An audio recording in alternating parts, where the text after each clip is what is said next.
সিয়ামের নিয়ত করা হচ্ছে সিয়ামের জন্য অত্যন্ত গুরুত্বপূর্ণ। কেউ যদি সিয়ামের জন্য নিয়ত না করে তাহলে তার সিয়াম হবে না। রাসূল সাল্লাল্লাহু আলাইহি ওয়াসাল্লাম বলেন, যে ব্যক্তি ফজরের পূর্বে সিয়ামের নিয়ত করেনি তার সিয়াম হয়নি। আবু দাউদ হাদিস নাম্বার 2454 নম্বর হাদিস। সিয়ামের জন্য অবশ্যই নিয়ত জরুরি। কেউ যদি ফজরের পূর্বে নিয়ত না করে তাহলে তার সিয়াম হবে না।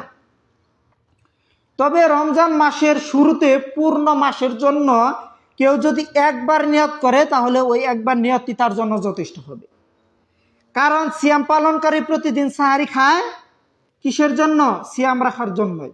তবে সফর, অসুস্থতা বা শারীরিক কারণে সিয়ামে বিচ্ছিন্নতা আসলে পুনরায় নতুন করে নিয়ত করতে হবে। ফতোয়া উসাইমিন 19তম খণ্ড পৃষ্ঠা নং 133। জ্ঞাতব্য, সিয়ামের নিয়ত মুখে উচ্চারণ করে পড়া হচ্ছে বিদাত। নাওয়াইতু আন আসমা গদান নামে প্রচলিত যে আমাদের সমাজে নিয়ত রয়েছে, এই নিয়ত পাঠ করার শরীয়তে কোনো দলিল নেই। না মুহাম্মদ সাল্লাল্লাহু আলাইহি ওয়াসাল্লাম করেছেন, না সাহাবায়ে কেরাম করেছেন, না তাবেঈনগণ করেছেন, না 4 মাযহাবের 4 ইমামের কোনো এক ইমাম করেছেন।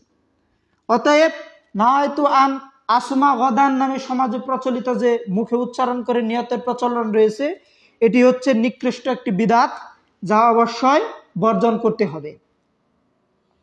আর নিয়ত হচ্ছে দৃঢ় সংকল্পের নাম। মনে মনে দৃঢ় সংকল্প করাই হচ্ছে নিয়ত। সহিহ বুখারী হাদিস নাম্বার 1।